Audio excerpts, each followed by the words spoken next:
ഇന്ന് ചെറിയൊരു വെക്ടർ റെപ്രസെൻറ്റേഷനാണ് ഞാൻ ഡിസ്കസ് ചെയ്യുന്നത്. വെക്ടറിൻ്റെ മാഗ്നിറ്റ്യൂഡ്, ആ മാഗ്നിറ്റ്യൂഡ് എങ്ങനെ കണ്ടുപിടിക്കാം, അതിൻ്റെ ഒരു പ്രാക്ടിക്കലായിട്ടുള്ള ഒരു ഇല്ലസ്ട്രേഷനാണ് ഞാൻ ഡിസ്കസ് ചെയ്യുന്നത്. ഞാനിപ്പോൾ ഇവിടെ പ്രസൻറ്റ് ചെയ്യാം. ഇതാണ് നമ്മുടെ എക്സ് ആക്സിസ്.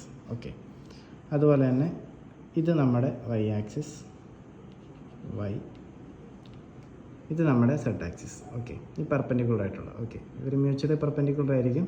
അപ്പോൾ ഇതാണ് നമ്മുടെ സെഡ് ആക്സിസ്. എക്സ് ആക്സിസിൽ നിന്ന് ഒരു 3 യൂണിറ്റ് ഇങ്ങോട്ട് വരുന്നു. സപ്പോസ് ഈ ഓറഞ്ച് കട്ടിങ് വരുന്നത് 3 യൂണിറ്റാണെന്ന് വിചാരിക്കുക. ഓക്കെ, ഇതാണ് നമ്മുടെ 3 യൂണിറ്റ്.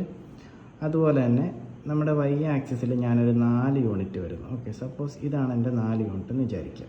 എല്ലാം വരച്ച് കഴിഞ്ഞാൽ മീറ്റ് ചെയ്യുന്നൊരു പോയിൻ്റ് എനിക്ക് കിട്ടി. ഓക്കെ, അപ്പം ഈ പോയിൻ്റാണ് എൻ്റെ 3, 4 എന്ന് പറയുന്ന പോയിൻ്റ്. ഓക്കെ, അതായത് എക്സ് ആക്സിസിൽ 3 യൂണിറ്റ്, വൈ ആക്സിസിൽ 4 യൂണിറ്റ്, ഒരു 5 യൂണിറ്റ് മേലേക്ക്. ഓക്കെ, ഞാൻ ഈ പെൻസിലൊരു മാർക്കിംഗ് ഇട്ടിട്ടുണ്ട്, അതാണ് 5 എന്ന് വിചാരിക്കുക സപ്പോസ്. അപ്പം ഇതാണ് നമ്മൾ ഈ മാർക്കിംഗ് ഇട്ടിരിക്കുന്ന ഈ പോയിൻ്റാണ് നമ്മുടെ 3, 4, 5.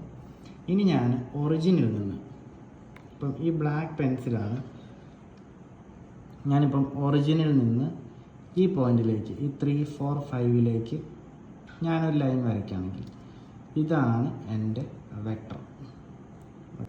അപ്പോൾ നമ്മുടെ ഈ ബ്ലാക്ക് പെൻസിലാണ് 3, 4, 5 എന്ന് പറയുന്ന പോയിന്റിലേക്ക് നമ്മൾ വരച്ചിരിക്കുന്ന വെക്ടർ. സോ നിങ്ങൾക്കിവിടെ ഇപ്പം 2 ട്രയാങ്കിൾസ് കാണാൻ പറ്റും. Okay, 2 right triangles. ഒന്നിതാ ഈ നിഴലും ഈ ഹൈറ്റും ഈ ബ്ലാക്ക് പെൻസിലും കൂടെ വരുന്ന ഒരു റൈറ്റ് ട്രയാങ്കിളും, അതുപോലെ തന്നെ നമ്മുടെ എക്സ് ആക്സിസിലെ ആ ഓറഞ്ച് ലൈനും ഇങ്ങോട്ട് ഈ വെർട്ടിക്കലുള്ള ഈ ഒരു ഡാർക്ക് ബ്ലൂ ലൈനും, അതുപോലെ തന്നെ ഈ നിഴലും, ഈ 2 ട്രയാങ്കിൾസ് വെച്ചിട്ടാണ് നമ്മൾ ഇതിൻ്റെ മാഗ്നിറ്റ്യൂഡ് കണ്ടുപിടിക്കുക. അപ്പോൾ നമ്മൾ കണ്ടുപിടിക്കാൻ പോകുന്നത് ഈ ബ്ലാക്ക് വെക്ടറിൻ്റെ ഇവിടം വരെയുള്ള ലെങ്താണ്, മാഗ്നിറ്റ്യൂഡാണ് നമ്മൾ കണ്ടുപിടിക്കാൻ പോകുന്നത്. സോ ട്രയാങ്കിൾ ജസ്റ്റ് ഒന്ന് മാർക്ക് ചെയ്യാം. ഇവിടെ നീ ലെങ്ത്, ഇവിടെ നീ ലെങ്ത്, ഇവിടെ നീ ലെങ്ത്. ഓക്കെ, ഇത് റൈറ്റ് ആംഗിൾ.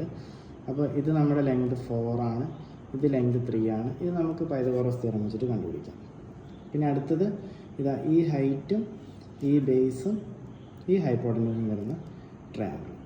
ഓക്കെ.